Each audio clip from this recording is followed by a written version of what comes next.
Welcome back to Crit and Crit. I'm Axion. I'm Scint. And we are continuing through Final Fantasy V and our discussion of Harry Potter and the Order of the Phoenix. This time we are looking again at family dynamics, which have come up a few times given how crucial family is as a recurring theme throughout the series, but specifically we're looking at how your reputation stands within your own family. Specifically the concept of the black sheep or the white sheep, as the case may be.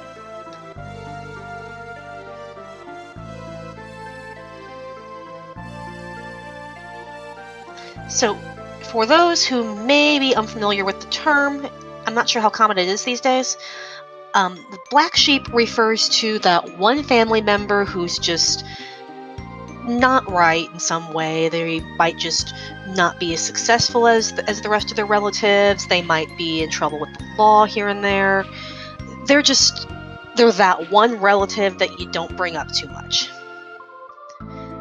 The white sheep is an inversion of that, where if you have a family that is entirely messed up, the white sheep is the one family member who's not a complete disaster in comparison.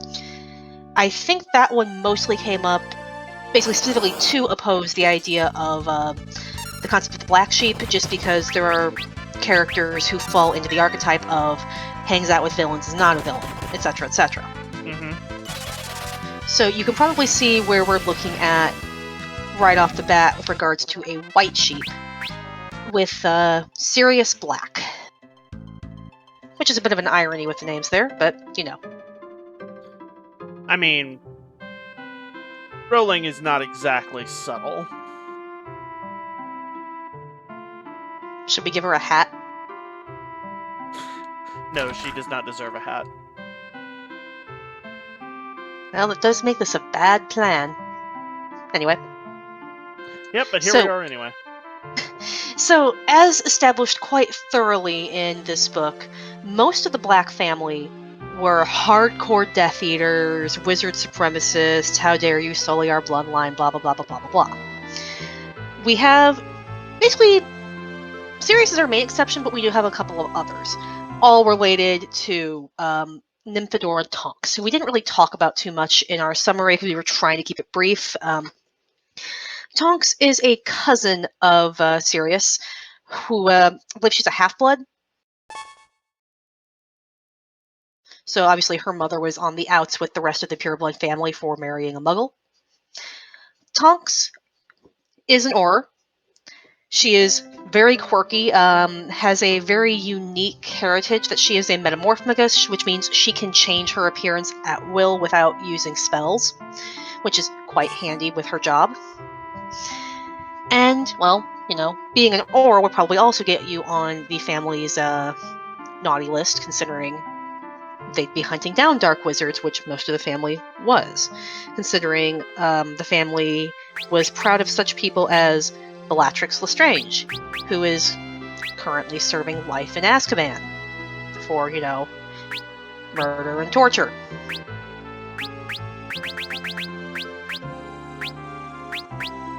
Always fun. Yep. Tonks, I believe, is also mentioned to be a Hufflepuff. I don't remember if that was mentioned here or if that's just something that was confirmed outside of the book. I remember hearing that when I was a younger fan. And we have Sirius as a Gryffindor, so these are possibly the only two confirmed Black Scions who are not Slytherins. And you know, every dark wizard was a Slytherin. Thanks, Hagrid, for generalization, but that's probably not actually Hagrid's fault. But, yeah. So we have Tonks, who's not really mentioned as being much of a troublemaker, just accident-prone, because she is absolutely clumsy. And then we have Sirius, who was absolutely a troublemaker. He is one of our marauders, and, well, still compared to the rest of his family, he's a real stand-up guy. Yep. And the rest of his family despises him for it. His late mother, particularly, has a painting of herself in the Marauders or not the Marauders, the Order of the Phoenix's hideout, the Black Manor. And every time something disturbs the curtain covering her up, usually the house elf creature or just a result of bad things happening, Tonks's clumsiness or other issues, she starts screaming because, as with everything done by wizards, the paintings are animate when they're not blocked. And she begins screaming about how all of these mudbloods and muggles and inappropriate people are in her house, and how Sirius is such an embarrassment to her.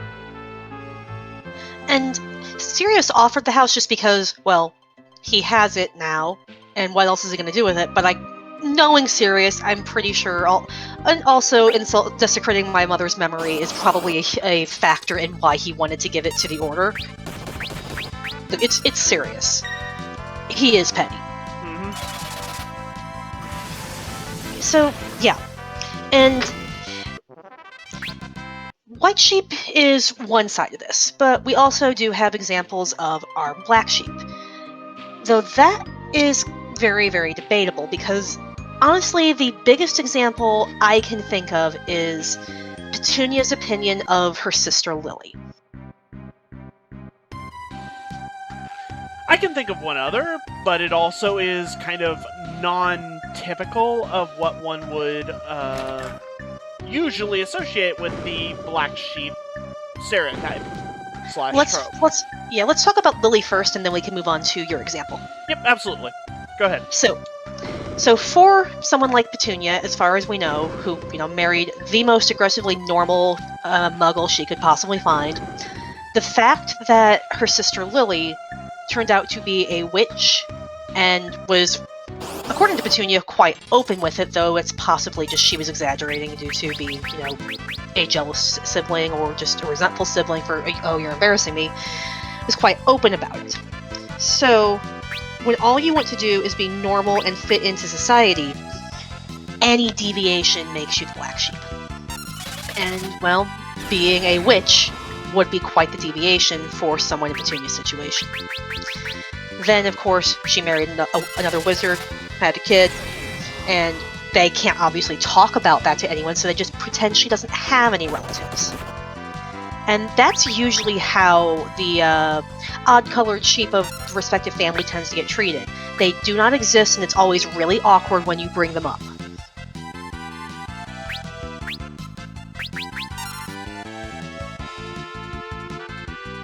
So, of course, this obviously makes Harry's life a living hell when he comes there, because you can no longer ignore that the Black Sheep was there, and now you have an extra burden, which kind of makes Harry the Black Sheep in the Dursley family. Though I think for a lot of readers, Harry would be seen as the White Sheep because he's the only one who's actually worth being around for 5 minutes. So who is your sheep? Percy Weasley. Yep, that would definitely be one. He would probably see himself as the White Sheep. Oh, absolutely. But yes, Percy has, as of this book, decided to abandon his family because of his disagreements with their loyalties with regards to Cornelius Fudge. And he has cut all contact with his parents. He has completely divorced himself from any association with his siblings, and he only interacts with Ron on occasion through letters when he feels like Ron has done something that would upset the family and wants to praise him for it. The only letter I remembered was when Ron was made a prefect. Percy heard about it and congratulated him and tried to urge him away from the rest of the family and everything to do with it. So I am proud of you. Maybe you'll be more responsible than our other brothers, and I hope you follow in my footsteps. Ron reacted predictably. Yeah, the implication, at least to me, I might have been completely misreading things, was that he was hoping that Ron becoming a prefect would make him stop.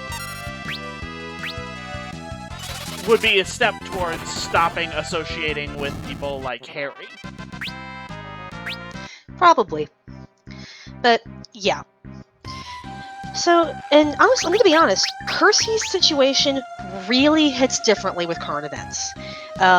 It is a lot more common these days to see people cutting ties with their family on the basis of political divisions.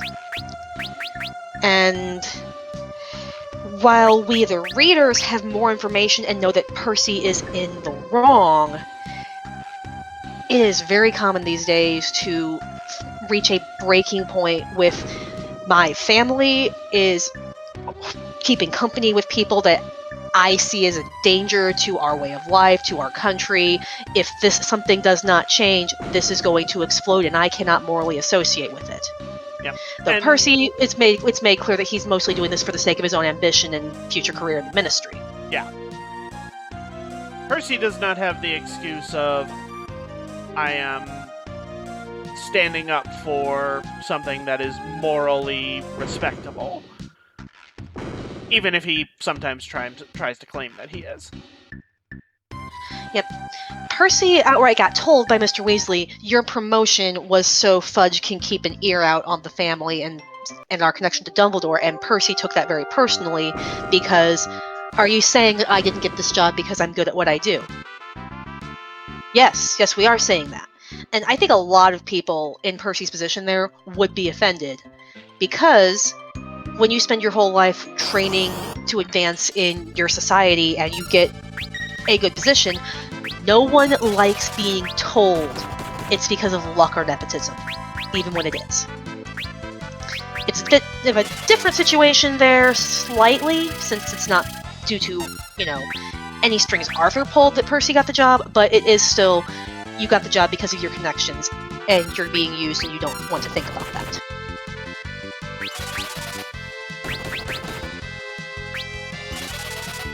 But, yeah, having a situation where someone in the family becomes estranged to you has a lot of long-reaching implications on many character choices. Like, we've seen how it affects Ron, we've seen it absolutely tears up Molly and Arthur, but Molly in particular does not handle Percy turning his back on the family well at all.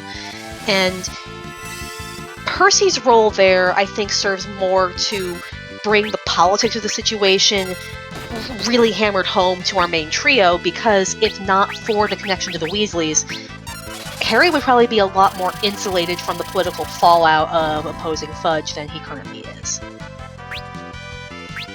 I mean, aside from, Umbridge being Umbridge. Yeah, which we'll get to her in a later episode. But yeah, there are, as we've seen, many relatives along the cast of characters who would fall into the sheep trope, whether it's a black sheep or a white sheep. Actually, another one I can think of, the twins.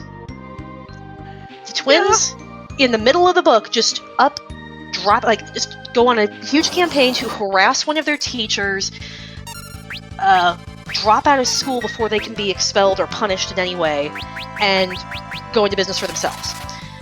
So that, for a lot of families, would probably be seen as a black sheep moment. You have destroyed your future, you're not thinking of how it's affecting anyone around you. What are you doing?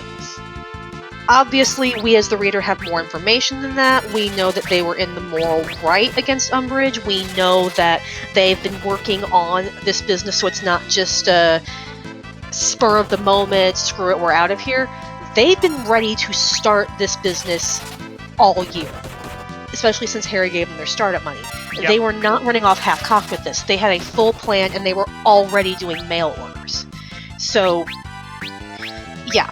And we know, obviously, with the benefit of future sight, because we've read the series before, that their business turns out quite well.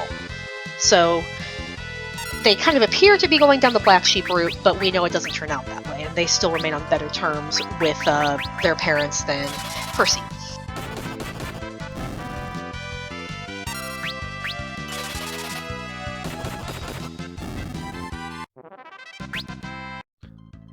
And the main reason I didn't think of the twins before is because while they are most certainly tricksters and troublemakers and generally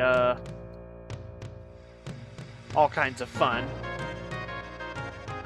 they also have the full support of their parents for when they actually do break the rules in this final straw.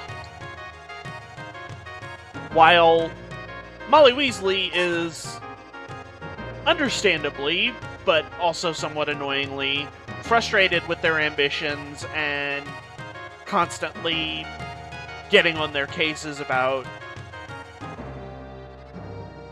like the incidents with their products, with Dudley, and with other situations similar to that.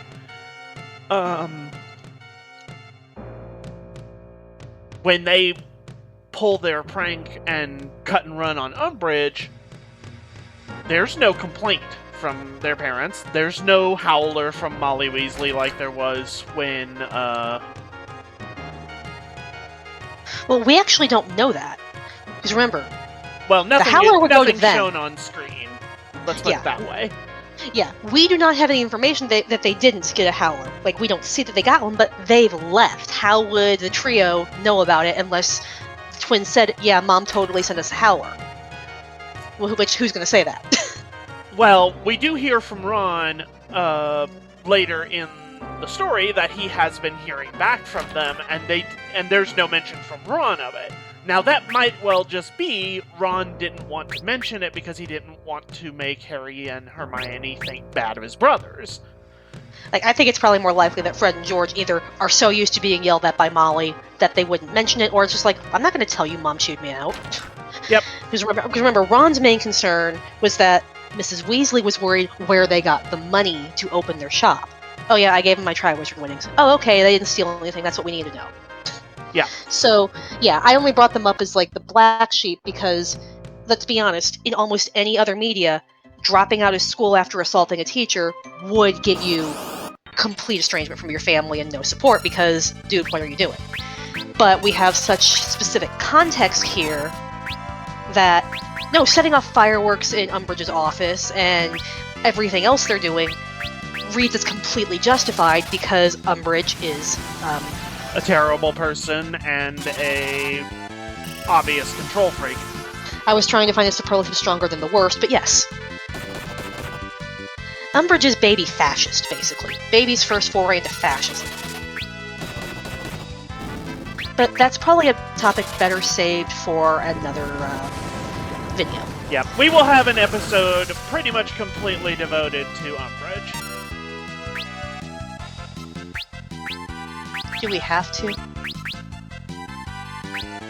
We don't have to, but we also don't have to be doing this at all. But we really should if we're going to give the story the attention and contemplation that it deserves. But Umbridge sucks. And that's why we need to do an episode about her. Fine. I can't think of anything else to really say on this one. Yeah, I think we're about wrapped up.